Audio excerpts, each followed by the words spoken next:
All right, we're going to go ahead and get started. So, today's session is Navigating the Academy as a Diverse Student.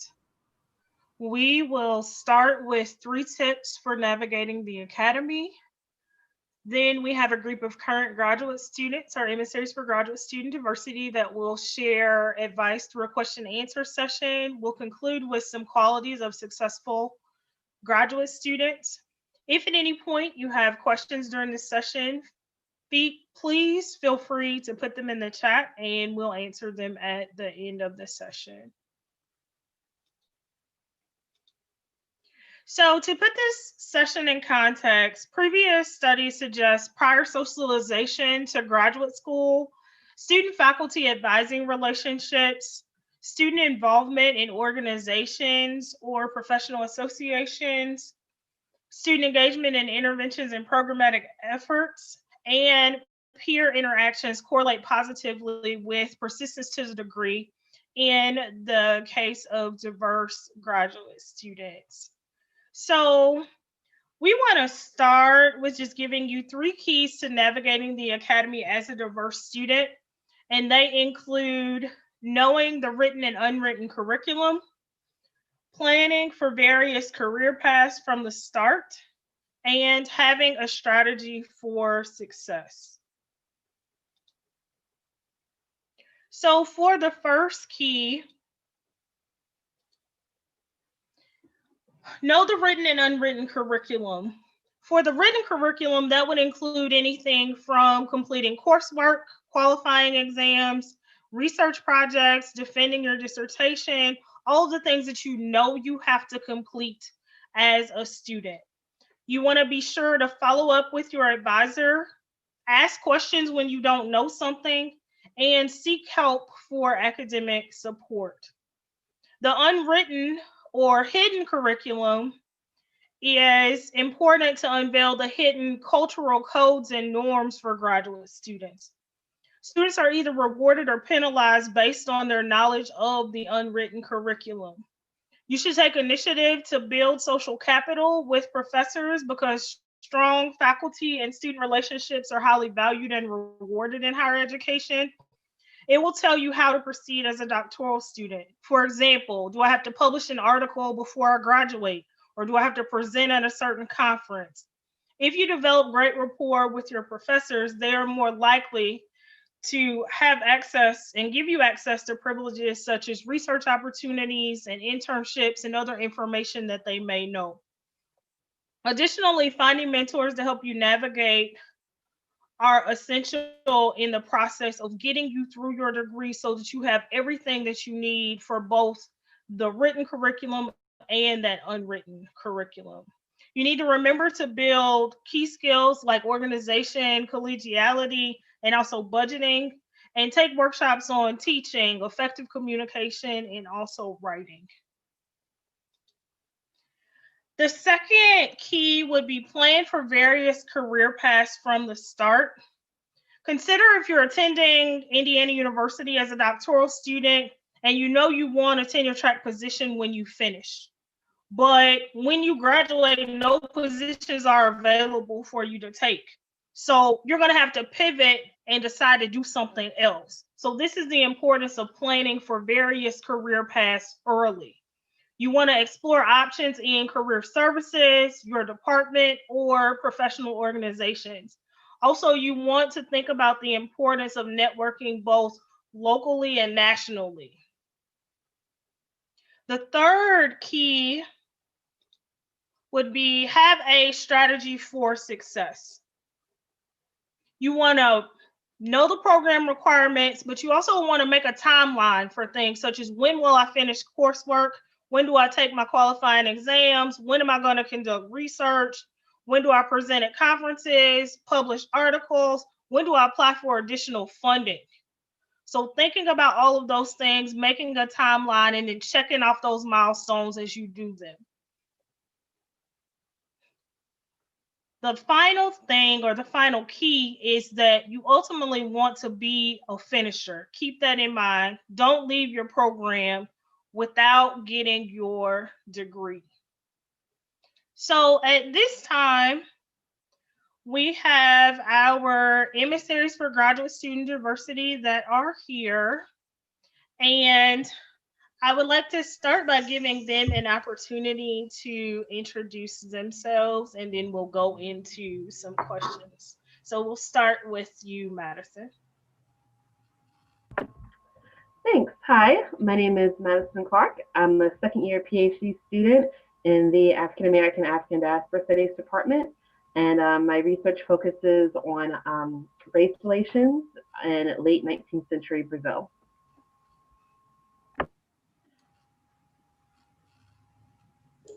Hi everyone, I'm Paul Levy. I am a second year Master of Public Health student concentrating in environmental health. All right, good evening, everyone. My name is Toby Ojo, and I am a second-year MBA candidate at the Kelley School of Business, majoring in corporate innovation and management, and really happy to be here. And I am Dr. Bianca Evans Donaldson. I'm Assistant Dean for Diversity and Inclusion in the University Graduate School. So let's go into our first question. So if you all could talk a little about what is your approach to navigating graduate school? Yeah, there are definitely various approaches depending on your personality and style. So I highly recommend definitely kind of examining yourself and your own process, and your own sort of organization works best for you. And also remembering your purpose in being there, just kind of reigniting that passion for your interest in your research and your scholarship, and knowing that this is the place for you and there's work to be done. It may seem very overwhelming, but there is still that I guess you could say light inside of you in a way that brought you to graduate school, and it's just important to keep that flame kind of going.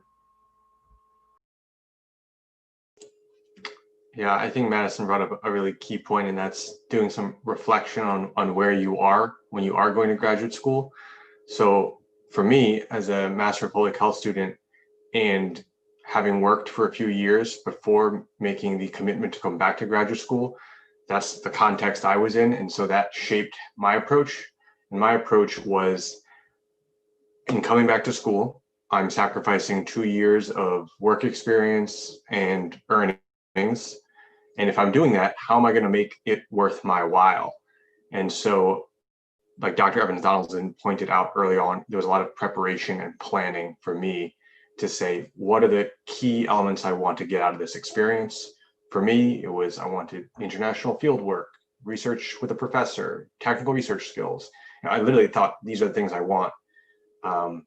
And so having that idea and then building relationships with peers, with professors, was kind of how I approached trying to meet those goals as well. Because I knew I couldn't do it independently. I needed to seek out mentors to further that. And for me, it comes down to categorization and prioritization. So when you look at grad school, it's more than just the school or academic piece. Like there's multiple facets to it, right? It's your social life, it's your family life, it's networking, it's academics. So I think one thing that might be helpful is just figuring out, what the different areas that are pulling your attention and being able to categorize those and prioritize based on what your goals are, and just checking in. Like sometimes one area might take precedent over another, and that's okay, right? As long as you're checking with yourself and making sure at the end of the day, you're still able to get to whatever goal you establish for yourself when you enter grad school.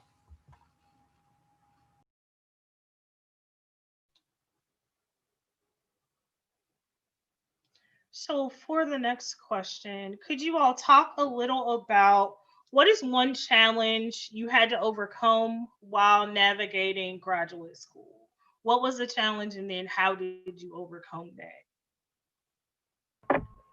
So I think the biggest challenge for me was, and sometimes continues to be,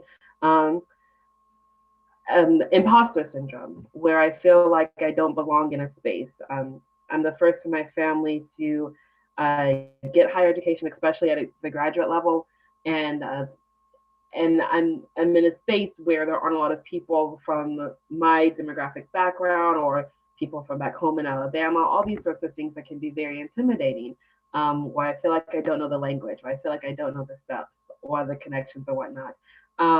But in order to overcome these insecurities, I did just as was mentioned a moment ago, where you have those sort of connections and networking with your mentors and your advisors and whatnot, understanding that although you're a professional student, you're not expected to know everything on day one. So it is a process, it is a journey, and the fact that you're in it shows that you belong to be there. So it's just a matter of reminding yourself of your worth, throughout your entire career in graduate school.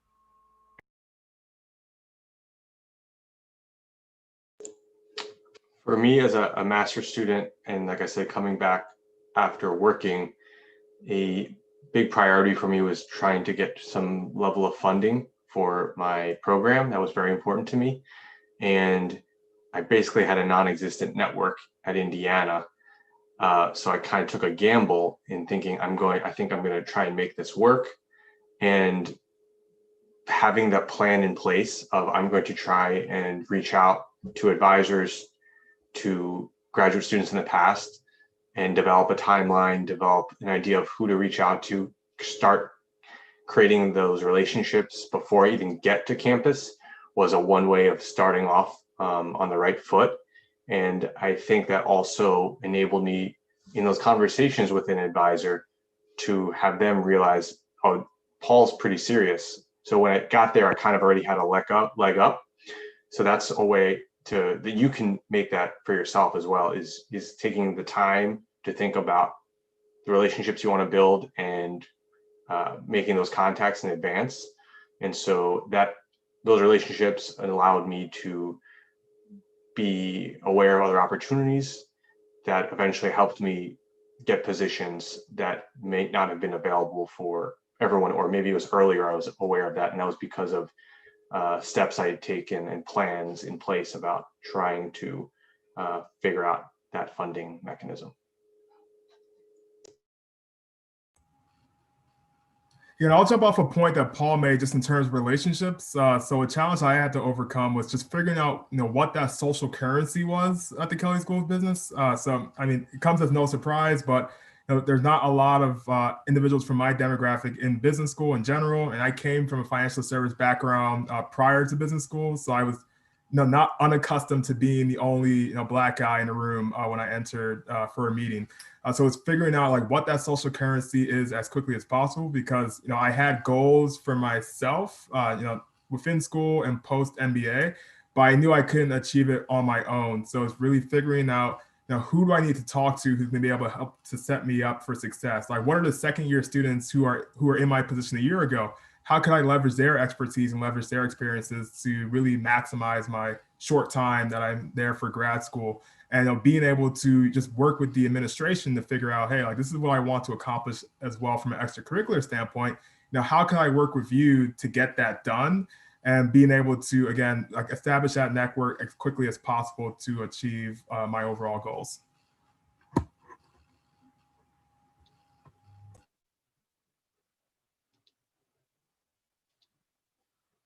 So for the next question, can you all talk a little about what is your best piece of advice for prospective graduate students? And then also from the question that is in the chat, can you give a little information for someone that may be a first generation student? What type of advice could you give them to make the most of the graduate school experience?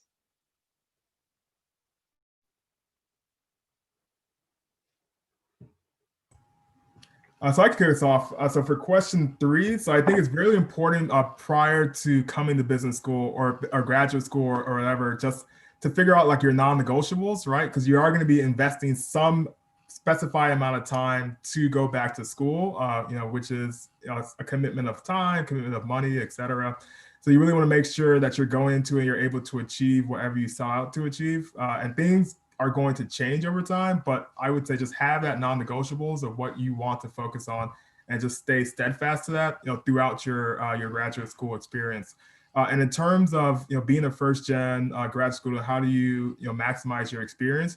I would say one, just know that you're not alone, right? Like there are a lot of people who are first gen graduate students who you'll interact with, or people who've been in your shoes who are now on to different positions in academia, corporate America, et cetera. So just leverage that network and be willing to just meet with people. There's a lot of great resources at IU.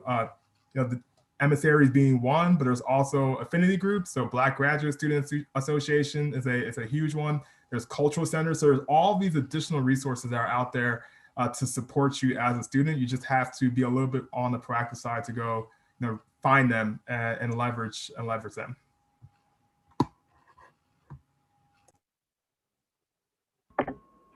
Sorry, I kind of cut out there a bit, so hopefully you can hear me okay.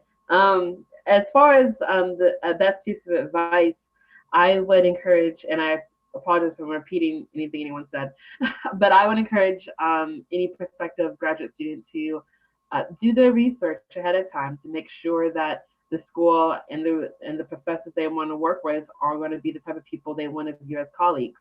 And it's an investment. It's several years of dedication and work, and in that time, I would think it best. I would encourage you to be as flexible as you can be. Definitely be determined to do your research, but also have an approach to maybe as you learn new things, you may want to mold what you want to do as well. So do your homework as far as who you want to work with, and also be flexible in what you may end up doing along the line. I'm going to sort of build off what Toby mentioned in what he called non-negotiables. And for me, I thought of that as what are the experiences I want in school that will make this experience worth it. And I made a list of that.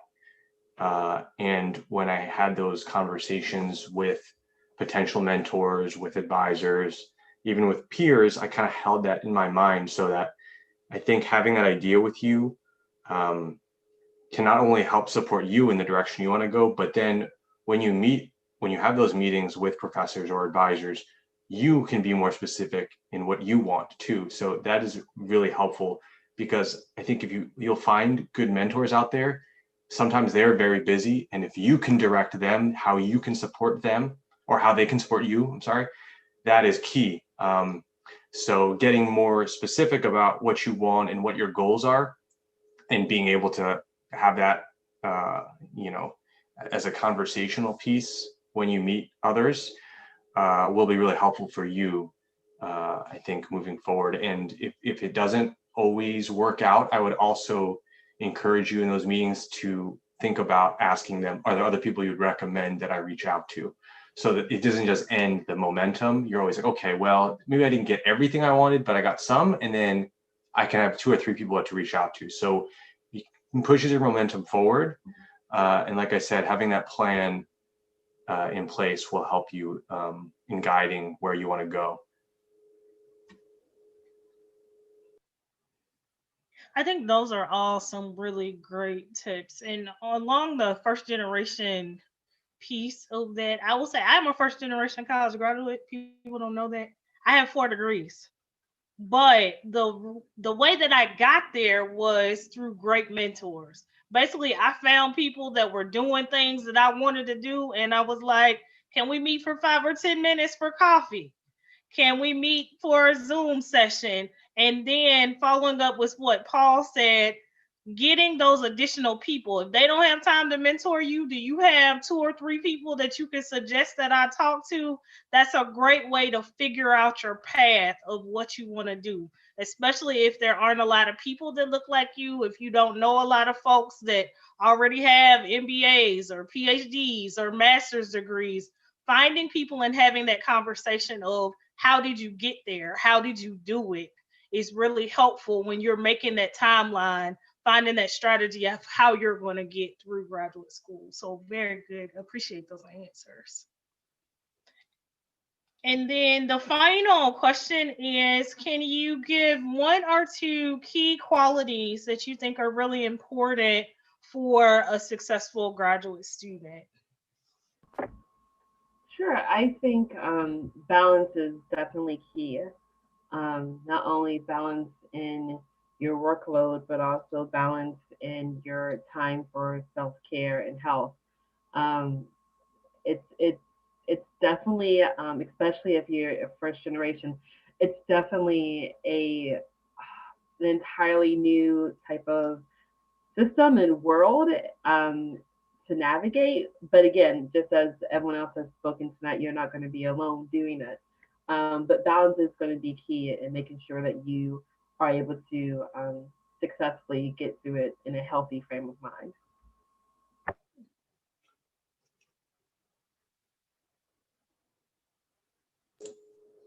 I would also think about resiliency. You're gonna, as a grad student, I'm sure you're gonna be have some aspirational goals, and you might meet people along the way who are going to tell you that that's not really possible, or they're going to say a window's closed. And I think that's the key, to try and have a broad window and cast a wide net when you are meeting people, so that you don't let those couple of people tear you down. And there are going to be people who along the way who say that you can't do something or it's not possible. But then on the flip side, you'll find people who support you and champion your efforts and hold on to them too, because they'll be key. And then you'll know, hey, I'm not just going through this by myself. I've got this support group, and that's key too. I would say one quality would be being courageous. 'Cause I think it's something that's not really touched on as much these days, at least from what I've seen just with some of my colleagues, et cetera. But it's really being able to stick up for yourself, because there are going to be situations where you are the only one in the room and you might be speaking for your demographic or experience. So it's being comfortable, being uncomfortable, but knowing what you want. Because sometimes people might want to put you in a particular section or a box, but saying like, no, this is what I'm here for, this is what I stand for, and this is what I'm going to achieve. And people really rally behind that when you have that energy, when you have that courage. And I was also being empathetic, because at the end of the day, like, you're going to meet so many different people, and that's the beauty of grad school, is that you do have the opportunity, and then you have the opportunity to network and again meet people from different walks of life. But it's also having the patience and the taking the time to try to walk in their shoes, because when you are networking, right, you might not have that immediate connection, but that could be cultural, it could be just different personalities, etc. But just taking that time to be like, all right, like, let me see, how I can make that additional connection, because that person who might have had a very awkward conversation with you the first conversation may end up being your champion or your mentor, 2 or 3 conversations down the line. So it's just taking that time to really just kind of like walk in their shoes if you can.